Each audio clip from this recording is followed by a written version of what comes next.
আমি শুনলাম যে ওনার এই প্রিয় পাত্র, যার জন্য উনি জানমান কবুল করে দিয়েছেন, এই সন্দীপ ঘোষ, সে নাকি ওই 2021-এর ইলেকশনের আগে মানে যা ওই সোশ্যাল মিডিয়ায় দেখেছি, সে নাকি ওনার ভালো পায়ে প্লাস্টার করে দিয়েছিল। তো এরকম জ্ঞানী ডাক্তারদের তো বাঁচাতে হবেই। পুলিশের কোন নিয়মে আছে উইলফুল রেপ, ইচ্ছাকৃত ধর্ষণ? আরে ধর্ষণ করে তো সবসময় ইচ্ছাকৃত ধর্ষণ হয়।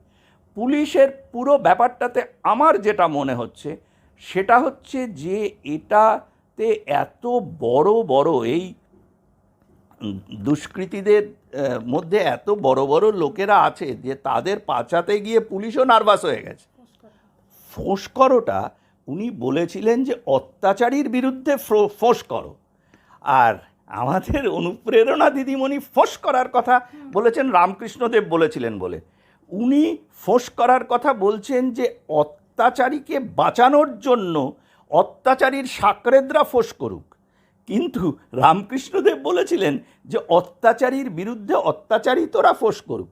দুটোর মানে তো আলাদা। নেতাজি আর পেঁয়াজি দুয়ের মিলে উনি কবিতা লিখতে পারেন, উনি একাডেমি কেন নোবেল প্রাইজও পেতে পারেন যদি নোবেল প্রাইজটা ওনার কন্ট্রোলে থাকতো একাডেমির মতো। এই অভিক দে সম্পর্কে আমার যতদূর স্মরণে আছে, ওই ডিসি সেন্ট্রাল ওই ভদ্রমহিলা, কি নাম জানি, ইন্দিরা মুখোপাধ্যায়, তিনি বলেছিলেন যে ইনি হচ্ছেন ফিঙ্গারপ্রিন্ট এক্সপার্ট। তো এখন ইন্দিরা মুখোপাধ্যায় হয়েছেন পুলিশের তরফ থেকে বোধহয় স্পোক্স পারসন, যেমন ওই 3.5 বছর জেল খাটা ক্লাস 10 পাস কুণাল হচ্ছে দলের মুখপাত্র। তো এদের বিদ্যাবুদ্ধি আর কি হবে। অভিক দে অ্যাকচুয়ালি যতদূর জানি IMA যেটা জানিয়েছে, তো সেটা হচ্ছে যে ইনি post graduate trainee surgery SSKM, মানে IPGMR হবে। তো সেই পিজির পোস্ট গ্র্যাজুয়েট ট্রেনি কী করে কবে ফিঙ্গারপ্রিন্ট এক্সপার্ট হলো সেটা মানে বোঝানোর দায়িত্ব কিন্তু এই ইন্দিরা মুখোপাধ্যায়ের। শ্যামাপ্রসাদ দাস হচ্ছেন মেঘের আড়ালে মেঘনাদ। তো আসলে আমাদের যে পশ্চিমবঙ্গের অ্যাডমিনিস্ট্রেটিভ সিস্টেম সেটা তো অনুপ্রেরণায় চলে। এই অনুপ্রেরণার যে ডাইরেক্ট হ্যান্ডস, তাদের মধ্যে একজনই শ্যামাপদ দাস হবে, এবং মুখ্যমন্ত্রীর অত্যন্ত ঘনিষ্ঠ একজন চিকিৎসক। আমি হাত জোর করে বলছি, এমন কোনো লোকের সম্পর্কে আমাকে কমেন্ট করতে বলবে না যে আমার ছাত্রের ছাত্র হতে পারতো না শিক্ষাগত যোগ্যতা এবং সামাজিক অবস্থানে। প্লিজ, আমি এই সব লোক সম্পর্কে কমেন্ট করব না। তাহলে আমাকে আমার পরিচিত বন্ধুবান্ধব মহল দেশে বিদেশে তারা আমাকে বকাবকি করবে। হ্যাঁ, সহ্যের সীমা ছাড়িয়ে গেলে উনি যেমন অনেক কিছু করতে পারেন, সেরকমভাবে জনসাধারণ করতে পারে, রাষ্ট্র করতে পারে সহ্যের সীমা ছাড়িয়ে গেলে। উনি তো ভারতবর্ষের 7 সিস্টারকে আগুন জ্বালিয়ে দেবেন, তা ওনার ঘরটাকে আগে সামলান। ওনার ঘরে তো কিছুদিন আগে শুনলাম কি হয়েছিল না হয়েছিল, ওনার নাক ভেঙেছিল না মাথা ভেঙেছিল, অবশ্য ওনার ভোটের আগে এইসব কিছু না কিছু ভাঙে একটা। আমি শুনলাম যে ওনার এই প্রিয় পাত্র, যার জন্য উনি জানমান কবুল করে দিয়েছেন, এই সন্দীপ ঘোষ, সে নাকি ওই 2021-এর ইলেকশনের আগে মানে যা ওই সোশ্যাল মিডিয়ায় দেখেছি, সে নাকি ওনার ভালো পায়ে প্লাস্টার করে দিয়েছিল। তো এরকম জ্ঞানী ডাক্তারদের তো বাঁচাতে হবেই। যে এরা একটা যে ধরনের ঘটনা ঘটেছে তাকে চাপানোর চেষ্টা করছে, সেই জন্যই তো মহামান্য আদালত CBI-এর হাতে ব্যাপারটা দিল। এবং দিদিমণির মোডাস অপারেন্ডি হচ্ছে, আমাদের অনুপ্রেরণা দিদিমণির, যে সমস্ত কিছু প্রমাণ লোপাট করে ফেলবো। আগেও আমি তোমাদেরও বলেছি, বহু জায়গায় বলেছি, সমস্ত কিছু প্রমাণ লোপাট করে দেওয়ার পরে CBI-কে দেবো, তার আগে যতটা পারি বাধা দেবো। আর উনি তো মনে করেন যে সরকারি টাকায় উনি ওই সুপ্রিম কোর্টে গিয়ে খালি টাইম কিল করবেন। কোথাও যে খুব জিততে পারেন তা নয়, কিন্তু ওই টাইম কিল করেন এবং সরকারি টাকা নয় ছয় করে আনপ্রোডাক্টিভ লাক্সারিতে পশ্চিমবঙ্গকে দেউলিয়া করে উনি ছেড়ে দিয়েছেন। উনি সময় চেয়েছিলেন পুরো যে আমাদের যে ডকুমেন্টগুলো, সেই ডকুমেন্টগুলো অকুস্থল থেকে হাফিস করতে। তা না হলে বলো তো দেখি, ওই যে নির্যাতিতার মা বললেন ওই লাল গেঞ্জি অভিক দে, সে কি জানি খুঁজছিল তার মনে হচ্ছে। হ্যাঁ, আর তার সম্পর্কে একটা একদম অসত্য কথা, আইএমের বক্তব্য অনুযায়ী এই আমাদের এই যে কি বলে সেই আইপিএস ওই মহিলা যে পুলিশ কর্মচারী, তিনি এই সব স্টেটমেন্ট দিলেন। এরা তো নিজেদেরকে নিজেরা জোর করে মাথা গলিয়ে দোষীদের সহযোগী হিসেবে প্রমাণ করতে উঠে পড়ে লেগেছেন।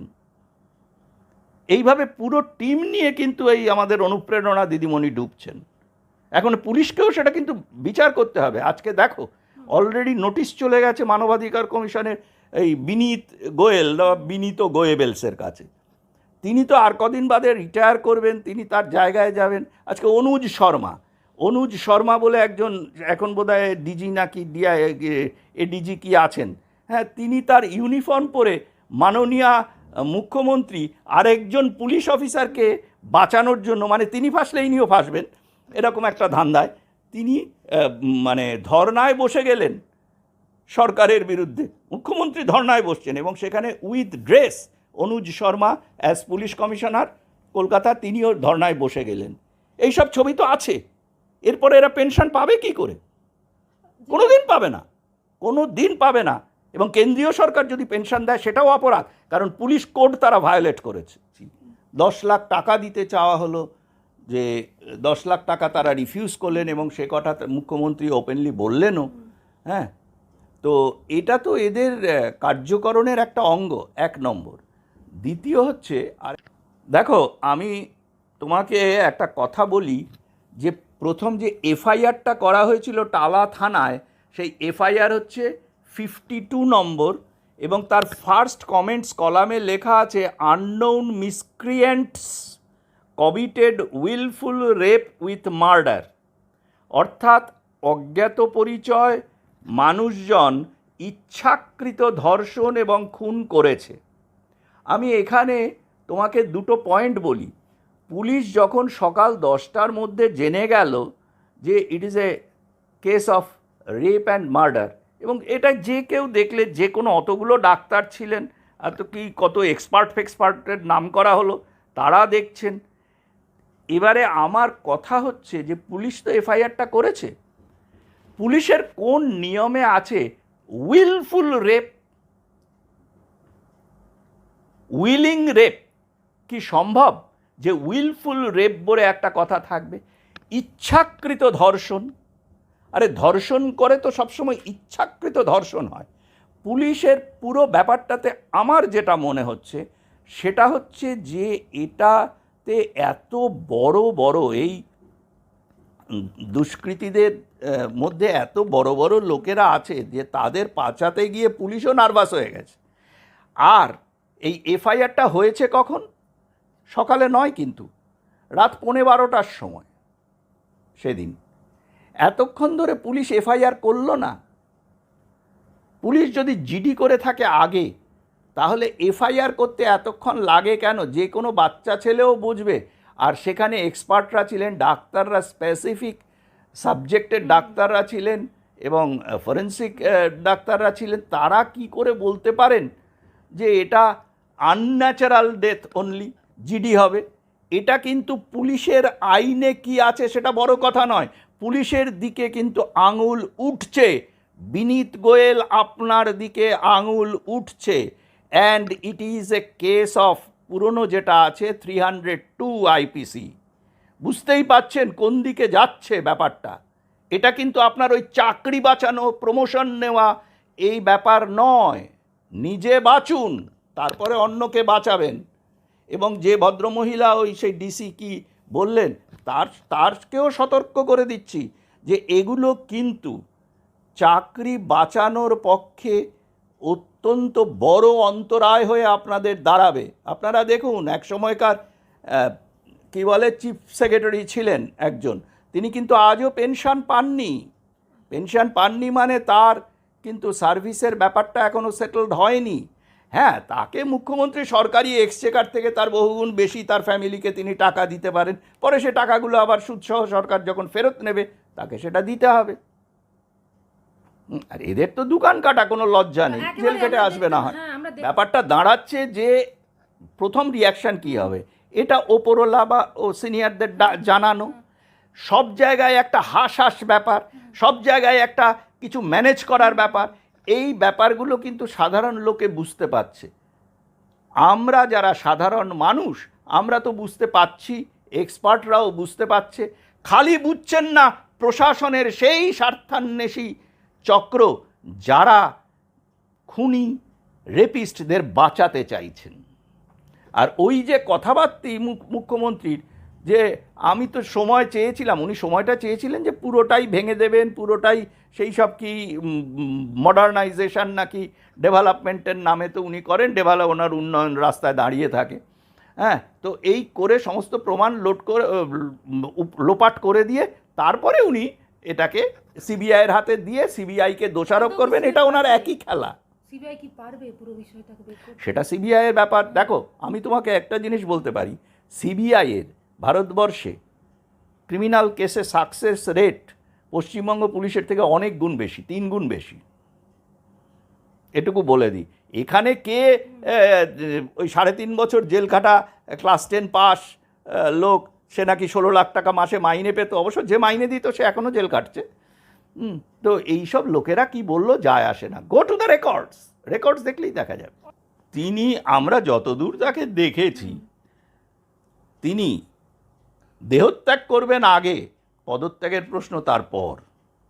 কাজেই এসব কি হলো না হলো এগুলো প্রমাণ করছে কি, যারা ক্রাইমটা কমিট করেছে তারা এমনভাবেই ক্রাইমটা করেছে যে তাদেরকে বাঁচাতে যাদের ওপরে দায়িত্ব ছিল তারাই বোধহয় নার্ভাস হয়ে পড়েছে। সেই জন্য ওই নীল চাদর, লাল চাদর, সবুজ চাদর, ওই চাদরের খেলা চলছে এখন। এই যে ধর্ষণ করে হত্যা, মৃত্যু রহস্য, কতটা চাদর মুড়ি দেবে, কিভাবে চাদর মুড়ি দেবে, সেই ব্যাপারে এরা কোলকেনারা পাচ্ছে না। সেই জন্য পুলিশ একটা জনসাধারণের ওপরে কোয়েরসিভ মেজার নিতে চাইছে, এরপরে আলটিমেটলি এরা they will be utterly failure, এবং তারপরে সরকার একটা স্টেপ নেবে। আর কে তোমার মানে দেহত্যাগ করলো, কি দেশ থেকে পালিয়ে গেল, কি হলো না হলো, না জেলে কাটালো, ওই তো অনেক একটা বীর, ওনার সেই মাথায় অক্সিজেন কম যাওয়া বীর, সেটা এখন কোথায় আছে? উনি তো বলেছিলেন অনেক কিছু করে নেবেন, সেটা কি করছে?